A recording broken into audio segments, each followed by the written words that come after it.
मोअज़्ज़ज़ अरकान जनाब स्पीकर,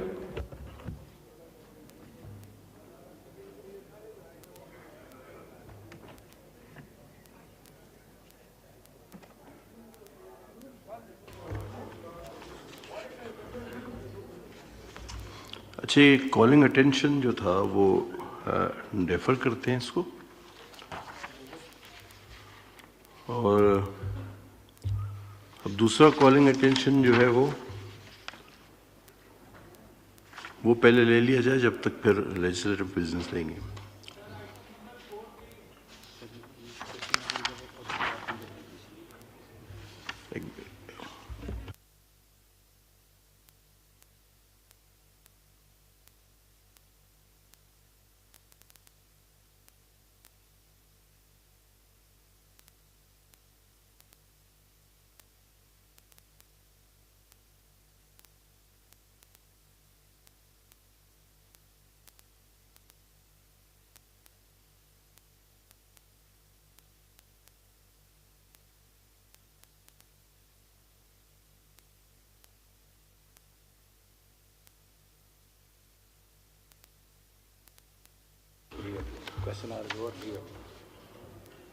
हाँ जी, ठीक है। अच्छा, क्वेश्चन आवर्स जो है वो ख़त्म हुआ, ओवर। अब ये लीव एप्लीकेशन है। Miss Sufia Saeed Shah has requested to leave for 20th and 22 January. Is leave granted? Granted. Miss Asia Naz Tanoli has requested for grant of leave 22nd January 2025. Has leave granted? Granted. Mr. Mohammad Atif has requested for the grant of leave for 23rd January 25. Has leave granted? Granted. Mr. Mohammad Sadullah has requested for the grant of leave from 20th to 22nd January 2025. Is leave granted? Granted. Mr. Faisal Amin Khan has requested for the grant of leave for 23rd and 23rd January only. Has leave granted? Granted. Ms. Hina Rabbani Khar has requested for the leave from 14th to 17th and 20th, 22nd, 23rd. I mean, it's from 14th, 17th, 20th, 22, and 23rd January 2025. Is leave granted? Granted, yes. Ms. Ambar Majid Khan has requested for the leave for whole current session. Is leave granted? Yes, granted. Has Shazia Mari has requested for the grant of leave 10th February 2025. Has leave granted? Granted. Mr. Asad Kaisar has requested for the grant of leave for 10th February 2025. Is leave granted? Granted. अच्छा, अब question our भी ख़त्म, leave applications भी हो गई। Sir, ये calling attention defer करते हैं इसको। Item number 4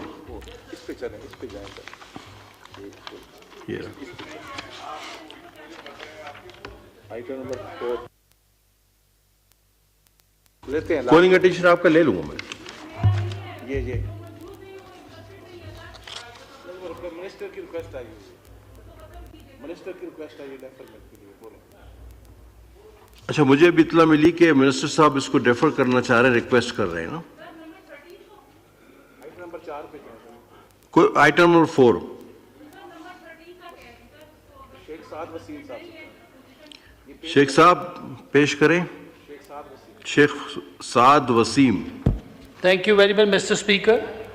I beg to lay before the National Assembly the Income Tax Amendment Ordinance 2024, Ordinance number X of 2024, as required by Clause 2 of Article 89 of the Constitution of Islamic Republic of Pakistan. Thank you very much. The Income Tax Amendment Ordinance 2024, Ordinance number 10 of 2024, stand laid. Item number 11 पे जाएंगे, legislation हम नहीं कर रहे हैं। Okay. Item number 11 पे Now we are moving to the item number 11, but there is no legislation because consensus is in the process, and yes, I am sitting here So the item number 11 belongs to me. So any member of Maritime Affairs sitting in the hall on my behalf? Sheikh साद वसीम से कह रहे हैं Sheikh Saad Wasim Sahab, आप ही पढ़ दें ये, because I'm sitting here, supposed to. So which one? 11 आप पढ़ दें, ये मेरा ही आइटम है, but I'm sitting here, तो on my behalf, इसको move कर दें. Thank you very much, Mr. Speaker. Once again, I, on behalf of Chairman Standing Committee on Maritime Affairs, to present the periodic report of committee for the period 1st July 2024 to 31st December 2024 as required by the Rule 234A of the Rules of Procedure and Conduct of Business in the National Assembly 2007. Thank you very much once again. The periodical report of the committee for the period July-December 2024 as required by Rule 23A of the Rules of Procedure and Conduct of Business in the National Assembly 2007 stand presented. अब ले लेते हैं जी वो 13 पे चल जाते हैं जी. Call attention notice है ये जी, ये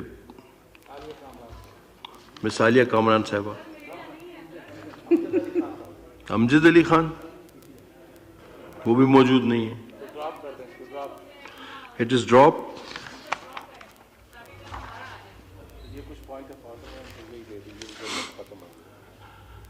जी इंजीनियर हमीद हुसैन साहब,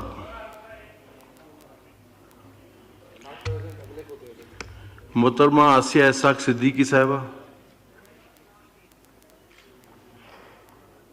नो.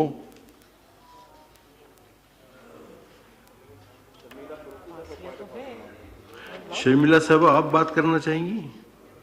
शर्मिला अशाम फारूक साहब. सर किस हवाले से आप चाहते हैं मैं बात करूं? आपका जो दिल चाहे आप हर हवाले से बात कर सकते हैं. बहुत शुक्रिया सर, शुक्र है खाली हाउस है लेकिन बात करने का मौका मिला.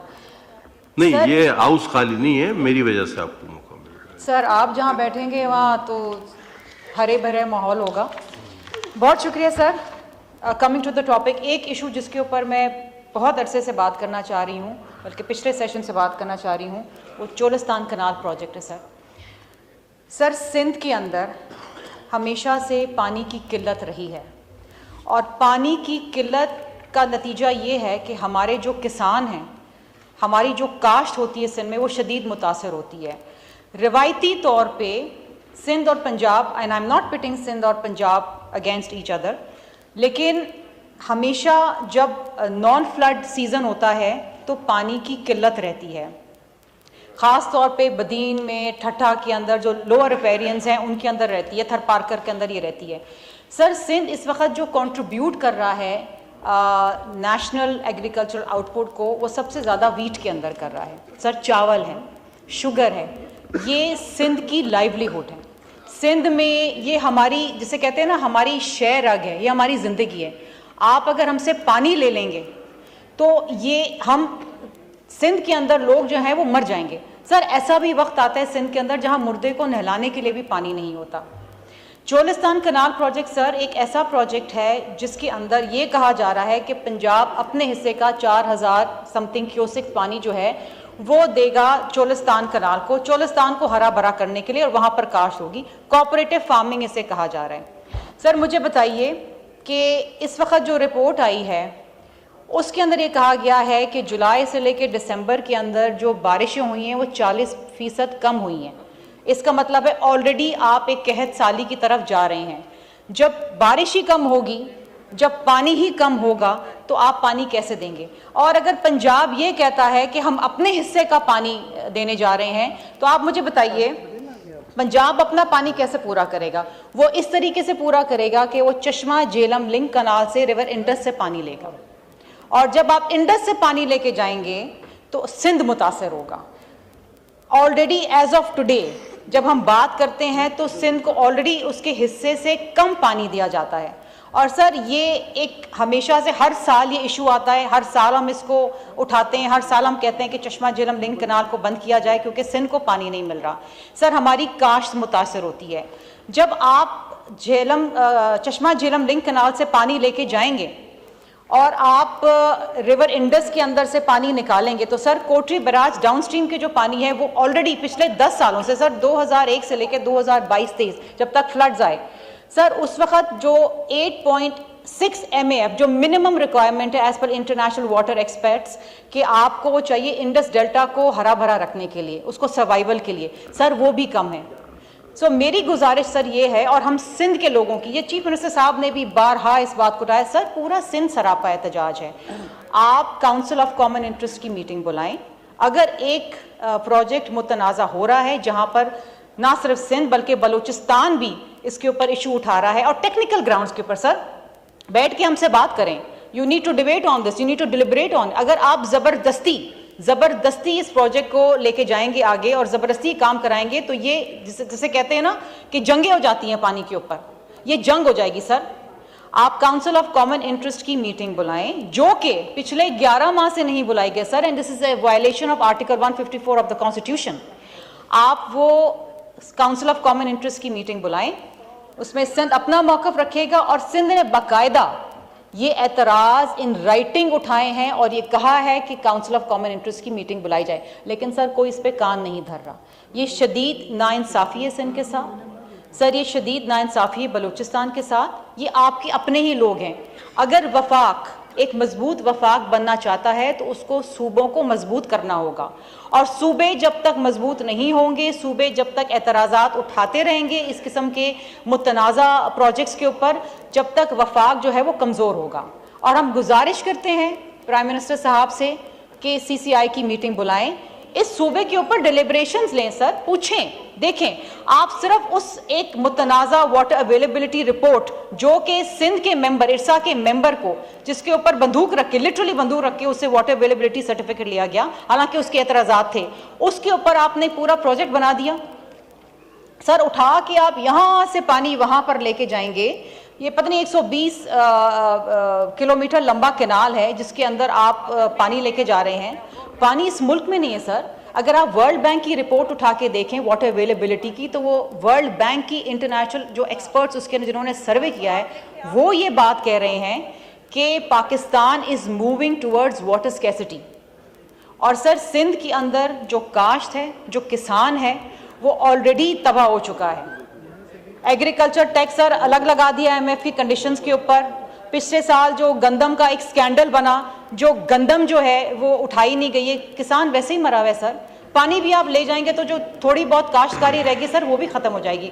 मेरी गुजारिश होगी सर, एक चीज़ मैं आपसे ज़रूर गुजारिश करूँगी चेयरमैन साहब, आप बहुत नरम दिल भी हैं, समझते भी हैं मामलात को, आपसे गुजारिश ये होगी कि ये कैनाल प्रोजेक्ट जो है इसको प्लीज़ ये वाटर की स्टैंडिंग कमेटी के अंदर भेजें। हम वहाँ पर मजीद एतराज़ात टेक्निकल ग्राउंड्स पर उठाना चाहते हैं, हम इस पर बात करना चाहते हैं। हमें यहाँ मौका नहीं मिलता, या तो ये अपोजिशन सरापा एहतजाज होती है कैदी नंबर 804 के चक्कर के अंदर, हम अपनी बात कर नहीं सकते। जो आवाम के मसाइल हैं उस पर तो उनको इंटरेस्ट है नहीं, लेकिन हमें है सर, हम यहाँ पर सिंध को रिप्रेजेंट करते हैं, हम पाकिस्तान को रिप्रेजेंट करते हैं, ये हमारा फ़र्ज़ है। इसको आप भेजें कमेटी के अंदर सर, हमें वहाँ पर भी इसको डिलिब्रेट करना है, हमें वहाँ पर भी एतराज़ात उठाने हैं। कॉलिंग अटेंशन सर हमारे एडमिट नहीं होते इसके ऊपर, इट इज़ वेरी अनफॉर्चुनेट। बात करना चाहते हैं तो बात नहीं हो सकती है sir, this needs to be deliberated. हम यहाँ पर, हम सारे सिंध के लोग यहाँ पर बैठे हैं सर, हम क्या जाके वहाँ पर जवाब देंगे? हमारे किसान, हमारे सरापा एहतजाज है। आपको मैंने इतना मौका दिया, आपने बात भी किया, फिर कह रही हैं कि मौका नहीं मिलता बात करने।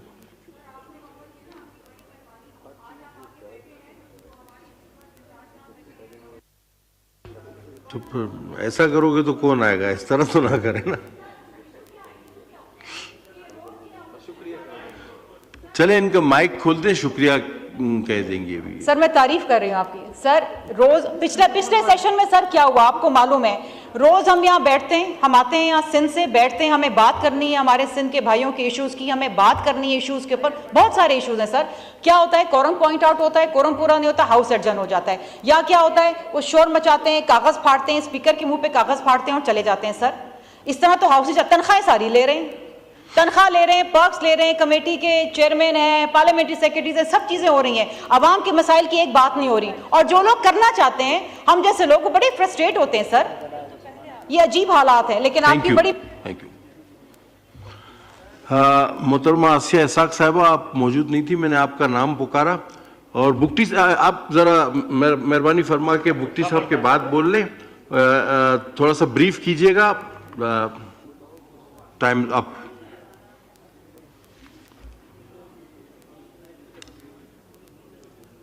जी बुक्टी साहब, बुक्टी साहब का माइक खोले, मियां खान बुक्टी साहब का। थैंक यू सर, मेहरबानी। सर मैं सिर्फ आपसे 2 मिनट ले लूँगा सर। एक इशू था बलूचिस्तान का, आपको पता है सर, स्पीकर साहब ने पहले भी थोड़ा जिक्र किया था सर। हमारे बलूचिस्तान में खुशदार में एक बड़ा नाखुशगवार वाक़या हुआ था सर, जो हमारा ख़वातीन, बलोच ख़वातीन आसमा को अगवा किया गया था सर। उसमें अल्हम्दुलिल्लाह सर हमारे जो आर्मी चीफ साहब, जो हमारे अदारे थे, जो हमारे रियासत थे, इतना मेहनत करके सर बलोच ख़वातीन को बाजियाब कराया और बलोच कौम के लिए इतना एक ऐसा कदम उठाया है जो रियासत ने, जो वहाँ के खुशदार के जो पुलिस हैं, जो वहाँ हमारे खुफिया अदारे हैं सर, तो वहाँ का जो डिप्टी कमिश्नर साहब हैं सर, अल्हम्दुलिल्लाह बलोच कौम उसका ज़िंदगी भर इस एहसान को फरामोश कोई नहीं कर सकता है सर।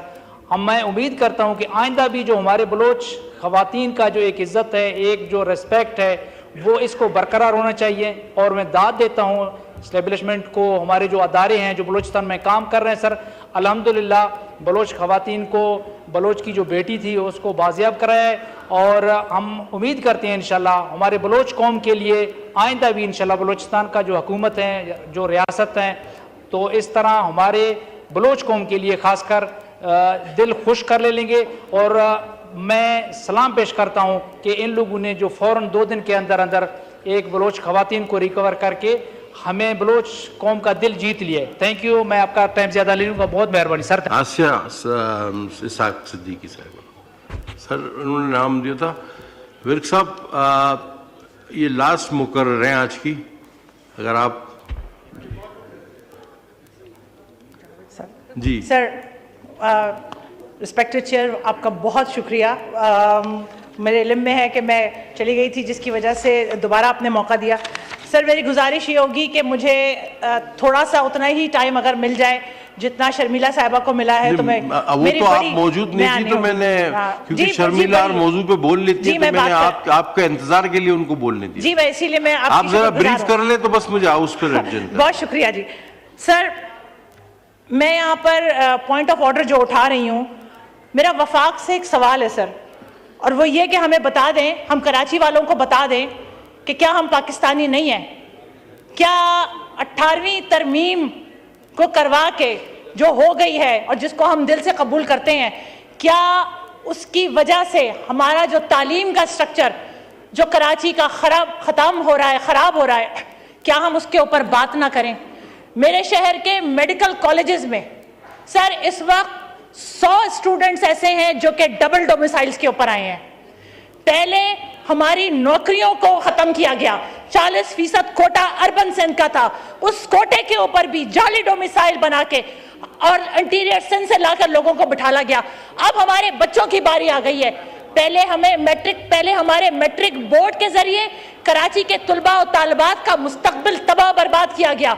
वो बच्चे जो कि 9th के अंदर 95%, 93% वो लेकर बैठे हुए थे, नंबर्स लेकर बैठे हुए थे, जब उनके मैट्रिक के रिजल्ट्स आए हैं सर, तो उनको 3-3, 4-4 पेपर्स के अंदर फेल किया गया। फिर इंटर बोर्ड का रिजल्ट आया, उसके अंदर भी यही किया गया। एक बहुत बड़े तरीके के साथ पहले हमसे हमारी नौकरियां छीनी, फिर हमारी बच्चों की तालीम अब हमसे छीनी जा रही है। सर हमें सिर्फ ये बता दें, और मैं आपको सिर्फ ये बात बता दूं कि हमने जब हमारी नौकरियों पर बात आई तो सर हम कराची ने, शहर ने बर्दाश्त किया, उस शहर ने बर्दाश्त किया जो इस मुल्क का 65% से ज्यादा टैक्स अदा कर रहा है। उस शहर ने बर्दाश्त किया जो इस सूबा सिंध का 95% टैक्स अदा कर रहा है। उसके बच्चे आज तालीम से महरूम हो रहे हैं। सर मेरा तो सवाल सिर्फ यही है कि हमें वफाक बता दे कि हमें क्या करना है, क्या हमें जिंदा रहने का हक हासिल है या नहीं है। और अगर यही सूरत हाल है तो मुझे बता दें कि ये जो आपने इंटर प्रोविंशियल, ठीक है 18वीं तरमीम आपने कर दी, आप ये बता दें कि इंटर प्रोविंशियल जो मिनिस्ट्री आपने बनाई है उसका फिर क्या मकसद है सर, जब हम अपने बच्चों के लिए आवाज नहीं इकट्ठा कर सकते ना हम खड़ा कर सकते हैं। दूसरी बात ये कि सर एनएफसी का पैसा पूरे का पूरा तालीम का जो है वो सूबों के पास चला जाता है। क्या वफाक के पास ऐसा कोई मैकेनिज्म नहीं है कि वो सूबों से पूछे कि वो शहर जो 95% तुम्हारे सूबे को दे रहा है, 65% पूरे पाकिस्तान को दे रहा है, उसके बच्चों के मुस्तकबिल के साथ कैसे खिलवाड़ किया जाता है? तो इसकी जो है वो इंक्वायरी की जाए वफाक की सतह पर। मेरी आपसे गुजारिश होगी, आप भी कराची के हैं, मेरी आपसे गुजारिश होगी कि एक कमेटी इसके ऊपर वफाक की सूरत में कायम की जाए कि जो हमारे जो ग्रीवेंसेस हैं, हमारे बच्चों का जो मुस्तकबिल तबाह हो रहा है, उसको जो है वो काउंटर किया जाए। शुक्रिया। मेहरबानी जी, बहुत शुक्रिया। The house is adjourned to meet again on Tuesday, the 11th February 2025 at 2 p.m.